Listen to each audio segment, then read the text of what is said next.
አራተኛው ወአክሉ ሪባ መብላት ነው። ሪባ ዛሬ በጣም ቀላል ሆነ አይደል? ነጋዴዎች ሪባ ቀላል ሆነ። ወለድ መብላት ቀላል ሆነ። የወለድ ፎቅ ይገነባል፣ በወለድ ይሰራል። አላህ አንኮታኩተዋለሁ ብሏል። የምሐቁ ላሁ ሪባ ወዩርቢ ሰደቃት። አላህ ሪባን ያንኮታኩተዋል፣ ሰደቃን ግን ያፋፈዋል። ሪባ ሐራም ነው፣ ክልክል ነው። ወለድ ማለት ከባድነቱ ልንገራችሁ። አንደኛ ከአላህ ጋር ጦርነት ነው። ከባድ ነው ወለድ መብላት። ነገ የውመል ቂያማ ከባድ አደጋ ነው። እንደ እብድ እየወደቀ የሚነሳበት ጉዳይ ነው። ግን ሌላ ወንጀል የለውም ይባል አለው የለውም ማለት ብላችሁ ስሜን እንዳታነሱ። አለው ምሳሌ ነው ማመጣው። ከባድ ወንጀል አለው ቂያማ ዱንያ ላይ እንጂ ግን ዱንያ ላይ አንድ ከባድ ቅጣት አለ። ምን አይነት ቅጣት? አንተ ጭንቅ ብሎ ጥብብ ብሎ የሆነ ሀገር ሄደህ መግቢያ መውጫ ተጨንቀ የሚደርስልህ አላህ ውጭ የለም። ያ ረብ ይዛኔ ያ ረብ ጌታዬ ድረስልኝ ስትል የሚበላው ሐራም ነው፣ የሚጠጣው ሐራም ነው፣ የሚለብሰው ከሐራም ነው። ወጉዝየ ቢልሐራም ሰውነቱ በአጠቃላይ የተገነባው ከሐራም ነው። ፈስአሉ አህለ ዚክሪ ኢን ኩንቱም ላ ተዕለሙን። ሊላሂ ረቢል ዓለሚን والعاقبة للمتقين ولا عدوان إلا على الظالمين. أشهد أن لا إله إلا الله ولي الصالحين وأشهد أن محمدا عبده ورسوله صلى الله عليه وعلى آله وصحبه وسلم تسليما كثيرا. أما بعد السلام عليكم ورحمة الله وبركاته. የተከበራችሁ አባቶች፣ ወንድሞች፣ እናቶች፣ እህቶች ይህን ፕሮግራም በያላችሁበት የምትከታተሉ በአጠቃላይ የአላህ ስብሓነሁ ወተዓላ ሰላም፣ እዝነት፣ ጥበቃ ይለያችሁ። አላህ ይጠብቃችሁ፣ አላህ ይጠብቀን። ባለፈው ሳምንት እጅግ አሳሳቢ በሆነው አንድ በነቢዩ ሰለላሁ ዐለይሂ ወሰለም ሐዲስ ነቢዩ እንድንርቀው እንድንጠነቀቀው ባዘዙን ሐዲስ ኢጅተኒቡ ሰበዐል ሙቢቃት፣ ሰባት አጥፊ የሆኑ ስራዎችን ተጠንቀቁ አሉን። የመጀመሪያውን ተመለከትን። ሰባት አጥፊ ስራዎችን ተጠንቀቁ ሲሉ ሰሃቦቹ ምን አሉ? ቃሉ ያ ረሱለላህ ወማ ሁነ፣ እነማን ናቸዋል? ይሄ ከባድ ነው ተጠንቀቁት እራቁት ሲባል ሰሃቦች እነማን ናቸው? ለምን ከባድነቱ አስፈሪነቱ ከተነገረ መጠንቀቅ ያስፈልጋልና እነማን ናቸው አሉ። የመጀመሪያው አሽርኩ ቢላህ፣ ስለ ሽርክ አስከፊነት ተነጋግረናል። ሁለተኛው ወሲሕር፣ ድግምት ነው። ድግምት በጣም ከባድ ወንጀል ነው፣ ኩፍር ነው በእስላም ውስጥ ነው። ድግምት መስራትን ማሰራትን ኩፍር ነው። ለምን ከተባለ የድግምት ቢሮ የት ነው ከተባለ ያው ጠንቋይ ቤት ነው አይደል? ጠንቋይ ቤት መምጣት መሄድ በኢስላም አስተምሮ ኩፍር ነው።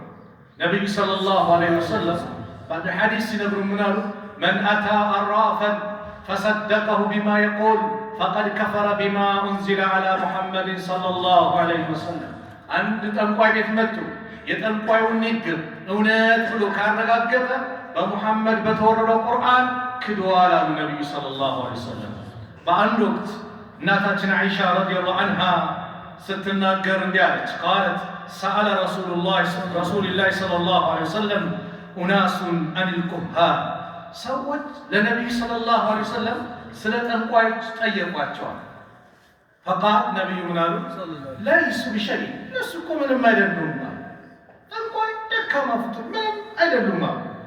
የዚህ ጊዜ ሰሃቦች ፈቃሉ ያ ረሱለላህ ኢነሁም ዩሐዲሱና አሕያናን ቢሸይን ፈየኩኑ ሐቅና፣ እነሱ እኮ አንዳንድ ነገር ይናገሩና አንዳንዴ እውነቱን እናገኘዋለን አሏቸው። ነቢዩ ሰለላሁ ዐለይሂ ወሰለም የዚህ ጊዜ የሆነውን የተከሰተውን ማብራራት ፈለጉ። ፈቃለ ረሱሉላህ ሰለላሁ ዐለይሂ ወሰለም ቲልከል ከሊመቱ ሚነል ሐቅ፣ ያቺ እውነተኛማ ከሊማ እውነት የገጠመላችሁ ሲናገሩ እውነቱን ያገኛችሁት እኮ አሉ። የኽጡፉሃ አልጅንዩ ፈየቁሩሃ ፊ ኡዙኒ ወልይህ ፈየኽሊጡነ መዐሃ ሚአተ ከዝበቲን ሙተፈቁን ዐለይሃ። እችማ ጂኒው ይሰርቃትና የሆነች ንግግር ሲነገር አላህ የሚወስነው ነው ውሳኔ አለ። ይሰርቃትና ጠንቋዩ ጆሮ ላይ ማለት ነው፣ የእሱ ወዳጅ ያው ጠንቋዩ ማለት ነው፣ ጆሮ ላይ ይጥልለታል፣ ይነግረዋል። የዚህ ጊዜ ጠንቋዩ ደግሞ 100 ውሸት ይጨምርና አንድ እውነት ላይ ማለት ነው ለህዝቦች ይናገራል።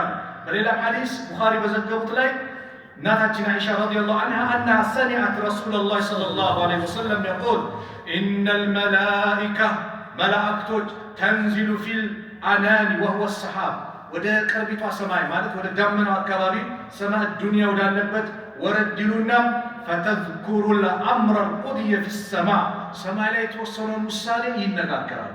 መጀመሪያ በሌላ ሐዲስ እንደመጣው አላህ አንድ ውሳኔ ሲወስን ማለት ነው እዚህ ቦታ ላይ ጦርነት ይከሰታል፣ እዚህ ቦታ ላይ ድርቅ ይከሰታል፣ እዚህ ቦታ ላይ የሆነ ውሳኔ ብቻ አላህ ውሳኔ ሲያስተላልፍ የመጀመሪያ ክስተት ምንድነው?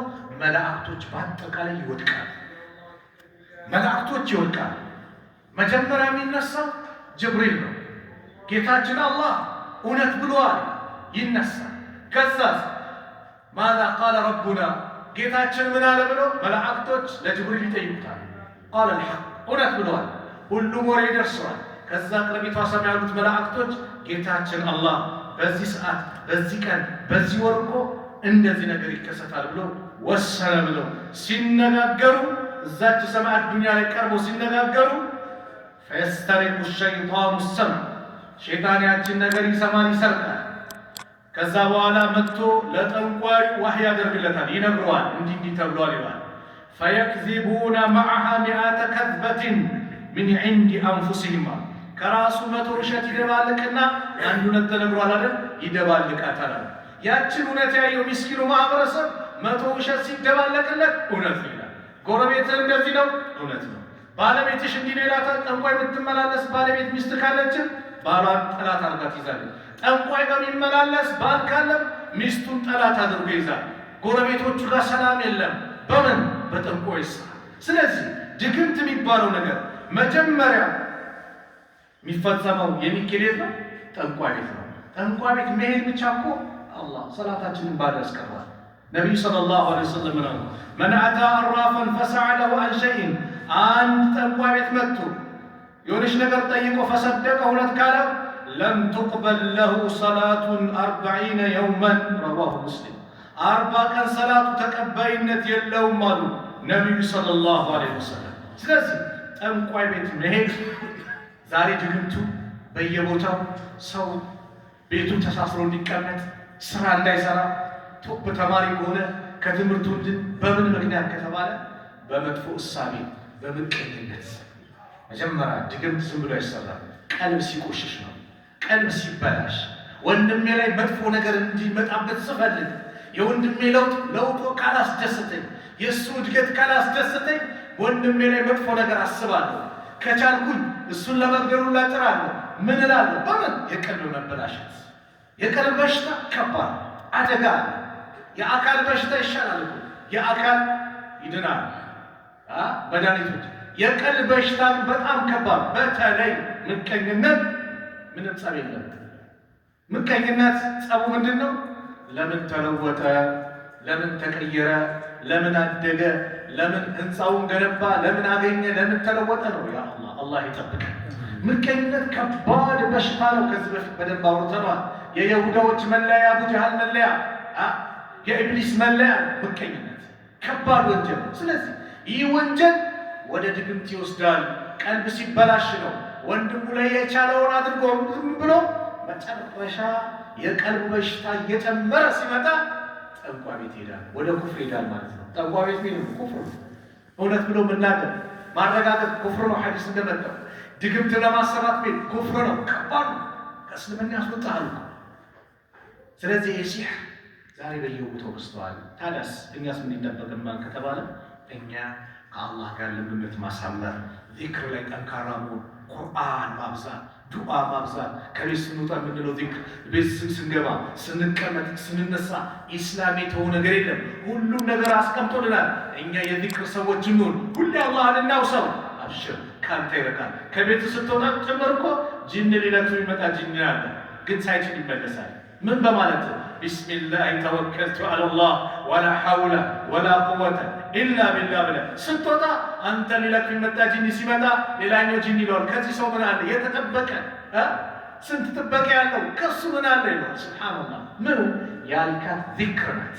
ስለዚህ በዚክር መውጣት፣ በዚክር መግባት፣ ሁሌ ከአላህ ጋር ልምምድ ማሳመር፣ በሰላታችን ላይ ጠንካራ መሆን፣ ይህ ያ ነገር አላህ ደግሞ ካልወሰነው በምንም መልኩ አንተ ላይ ሊመጣ አይችልም። ግን ስንዳከም ከዚክሩ ቁርአን ከሰላቱ ከአላህ ስንርቅ የሸይጣን መጫወቻ የድግምት የሲህር መጫወቻ እንሆናልና እኛ ላይም ይሄ ነገር ይጠብቅናል። ምን ከአላህ ጋር ለምነት ማሳመር። ሶስተኛው አጥፊ ስራ ያሉት ሰለም ወቀትሉ ነፍስ التي حرم الله الا بالحق በህግ አግባብ ካልሆነ አላህ ህርም ያደረጋትን ነፍስ መግደል። የሰው ህይወትን ማጥፋት በእስላም እጅጉን የተወገዘ ነው። አንድ ሰው ህይወትን ማጥፋት የዓለም ህዝብን እንደማጥፋት ይቆጠራል። የቁርአን አስተምሮ ነው። የአንድ ሰው ህይወትን ማትረፍ የዓለም ህዝብን እንዳተረፈ ይቆጠራል።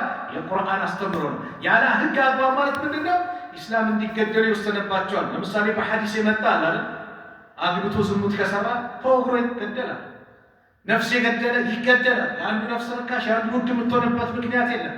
ዛሬ ይገላል፣ እስር ቤት ይገባል፣ ይቀለባል፣ ጠብድሎ ይወጣል። ግድያው ተንሰራፍቷል። ወንጀሉ ተንሰራፍቷል። በምን ህግጋቱ ስለላላ። ኢስላም ወለኩም ፊል ቂሳስ ሐያቱን ያ ኡሊል አልባብ፣ እናንተ የልቦና ባለቤቶች ወይ በቂሳስ ላይ እኮ ለእናንተ የህይወት ዋስትና አላችሁ። አይን ያጠፋ አይን ይጠፋል ከተባለ የሰው አይነት ለማጥፋት የሚደፍር የለም። እጅ የቆረጠ እጁ ይቆረጣል የሚባል የሰው እጅን ለመቁረጥ የሚጥር የለም። የገደለ ይገደላል የሚባል ሰውን ለመግደል የሚንቀሳቀስ አይደለም።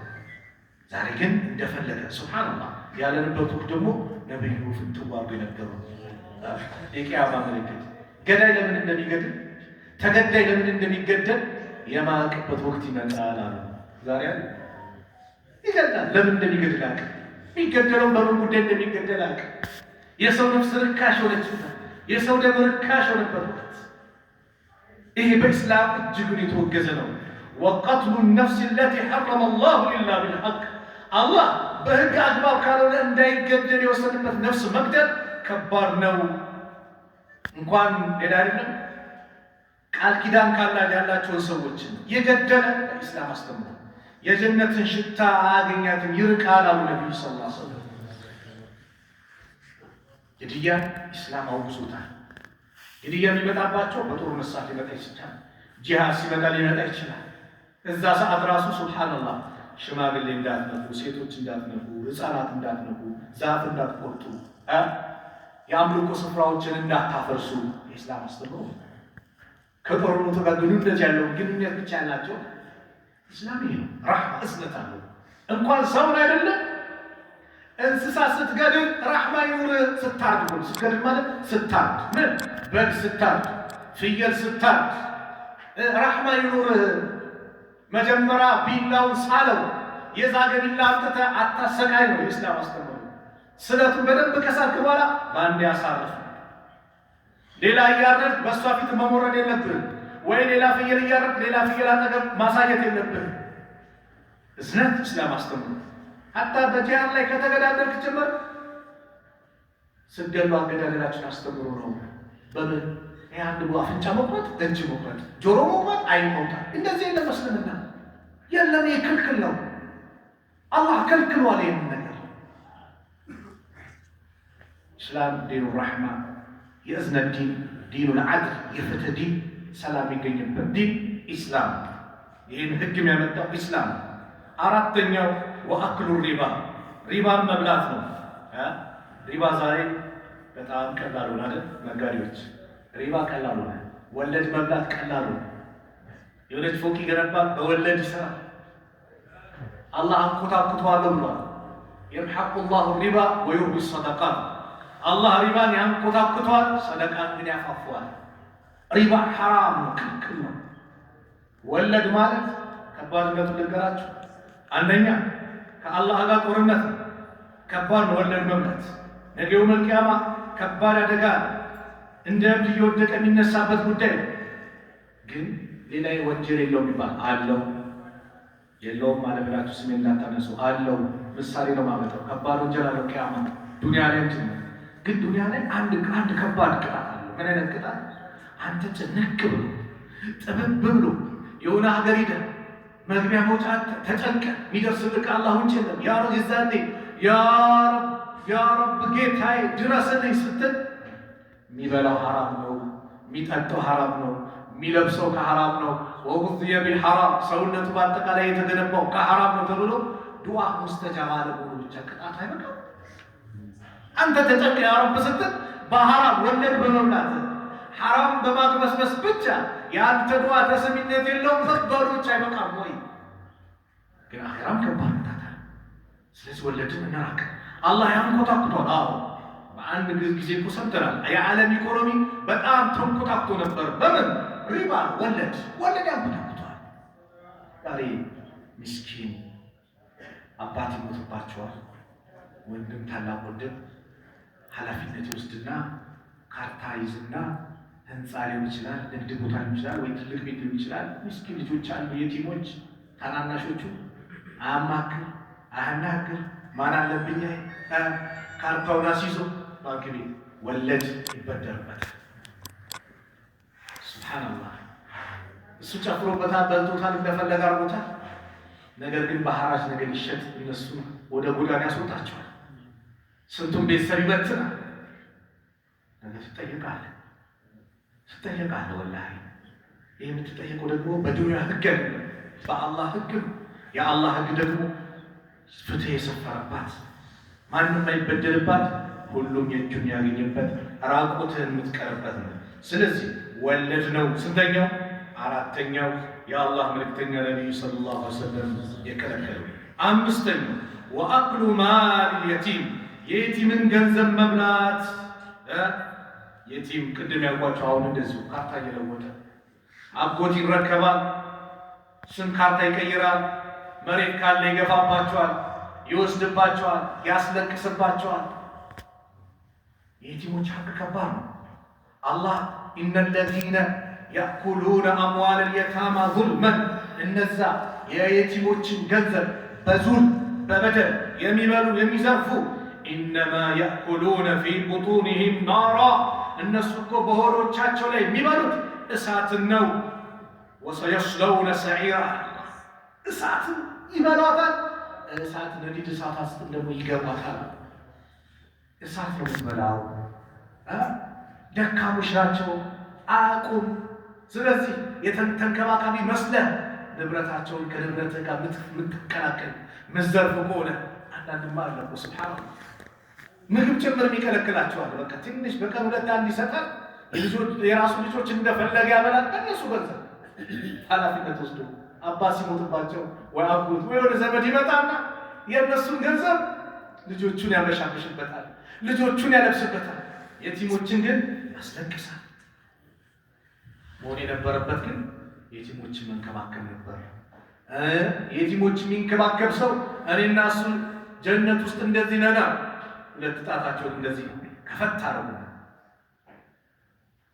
የቲምን መንከባከብ ቀልብ እንዲረጡ ትፈልጋለህ አሉ ነብዩ። የቲምን አናት ማበስ ቀልብ ያረጥባል። አናታቸውን ማበስ ቀልብ ይረጥባል። ማብላትስ ማጠጣትስ ታዲያ ማልበስስ ማስደሰትስ ተቸግረዋል። የትምህርት ቤት ቢከፍሉበት አላህ ያንበሻብሻል። አቅም የሰጠ አላህ ከፈልላቸው። ያለቀሰች እናትን እንቧን ጥረግላት። የቲም የምታሳድግ የምትበላጣት እንቧን ጥረግላት። አላህ ያንተን እንባ ይጠርግላት። ለልጆቹ ዋስትና እያስቀመጥክ ነው። ዛሬ ኸይር የሚሰራ ሰው ወላሂ ለዝርያው ለልጆቹ ኸይር እየሰራ ነው። ሰይድ ብኑ ሙሰይብ አንድ ንግግር አላቸው። በጣም ይጾማሉ፣ ኸይር ነገር ያበዛሉ። ለልጃቸው ምናምን እኔ እኮ የምሰራው እኮ ለአንተ ነው። እንዴት ወካነ አቡሁማ ሷሊሃ የሚለው ሱረቱ ካፍ ያለው የእነዚህ ሁለት ልጆች እኮ አባት ሷሊህ ነበሩ። ሙሳና ኸድር እንግዲህ ያንን ቤታቸው አስተካክለው የተደበቀው እንኳ ሀብታቸው ንብረታቸው እንደዛ ወጥቶ ለነሱ እንትን ሲሉ ይሄ በሁለቱ በእነዚህ ልጆች እናትና አባት ሰበብ ይሄ ነገር ምንድን ነው ይላሉ ዑለማዎች። ሰይድ ሙሰይብ ተናግረው አንተ መልካም መሆነ ዱንያ ላይ ኸይረኛ አባት ኸይረኛ እናት መሆንሽ ለልጆችሽ ነው ኸይር ይጠቅማቸዋል። ዱንያ ላይ ለነሱ አላህ ሌላ ወኪል አላህ ያዝላቸዋል። እዚህ ግን የምታስለቅስ ከሆነ ከባድ ነው። ስለዚህ የቲምን መንከባከብ ነው። የቲምን ገንዘብ መብላት እሳት መብላት ነው።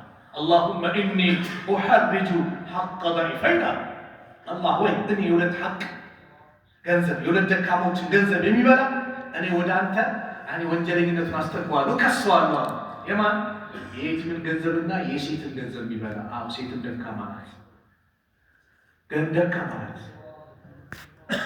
ያገባታል ንብረት አላት ብሎ ንብረቷን ሙጭጭ አርጎ ከበላ ወይ ሌላ ቦታ ሄዶ ካዟዟረ በኋላ አሰቃይቶ ነገር ከቤት ያባራታል። የለም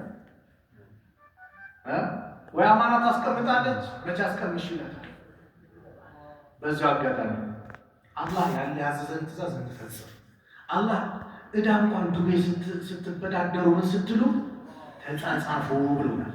ተጻጻፉ ምስክር አድርጉ። ሁለት ወንዶች ምስክር፣ ሁለት ወንድ ከሌለ አንድ ወንድና ሁለት ሴት። ቁርአን ያ አያቱ ደይን ረጅም ሱረቱል በቀራ መጨረሻ አካባቢ አይታችኋል።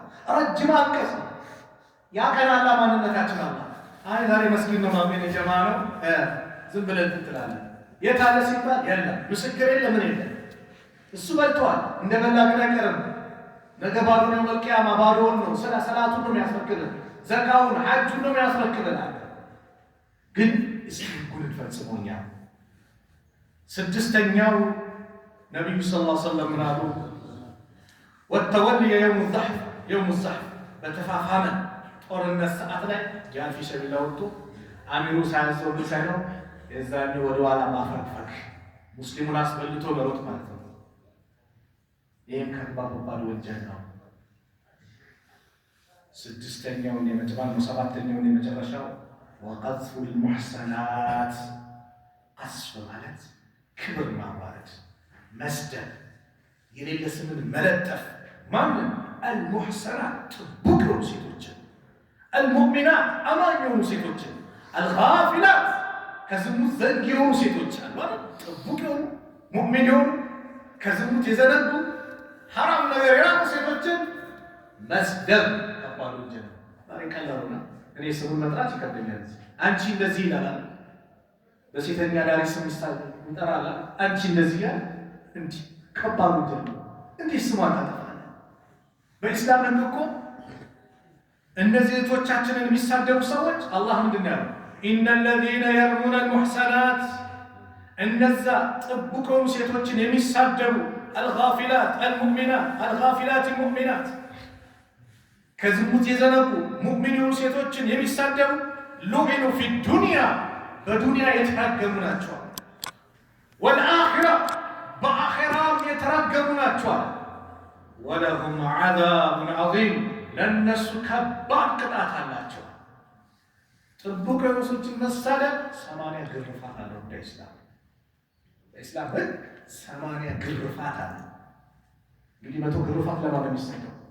ሳያገባ በኢስላም ሕግ ዝሙት የሰራ ሰው 100 ግርፋት ይገባል። ያላገባ ሰው ከዛ ለአንድ ዓመት ከአካባቢ ራሱ ያገባ ከሆነ ያው ምስክሮች ከመጡ ራሱ ካረጋገጠ ተቀጥቅጦ ነው የሚገደለው።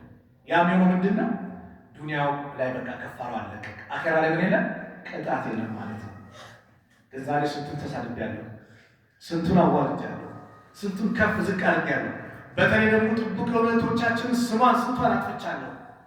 አንዳንድ ሸይጣን አለ እኮ ምቀኛ ሐሲድ የሆነ ሰው አንድ ቦታ ላይ ገጠመኝ ነው እንደ ምሳሌ ነግራችሁ። ትዳር ስመጣ ልጅቷ እኮ ሱብሓነላህ ምን የመሰለ ሷል ይላል። ከእንደዚህ ከተባለ የራቀች ናት። ህዝብ ግን ምቀኝነት ይመጣና እሷ አትሆን ከስንቱ ወንድ ጋር እኮ እንትን ስማጥፋት ያ አላህ ከባድ እኮ። በዚህ ጉዳይ እኮ መዋሸት አይፈቀድም። አንተ የሆነችን እህት ልታገባ ብለህ ስለ አንተ መጥተው ስለ ጓደኛ ከተጠየቅ እውነቱን በማቅረብ ያለብህ ነቢዩ ተባሉ። እከሌ ጠየቀኝ፣ እከሌ ጠየቀኝ፣ እከሌ ጠየቀኝ። አንዷ ሴት አቀረበች። እከሌ ከትከሻ ላይ በትር አይነሳ በቃ የሚማታ ሰው ማለት። እከሌ ደግሞ ሽማግሌ ነው፣ ያው ትንሽ አቅም የለውም። እከሌ ደግሞ ማነው ሽማግሌ ነው፣ አቅም አለው። ወጣቱ ደግሞ ወጣት ነው፣ እሱ ደግሞ አቅም የለውም። ምርጫው ግን ያቺ ነው። ሀሜት የማይወጥ ማለት ነው።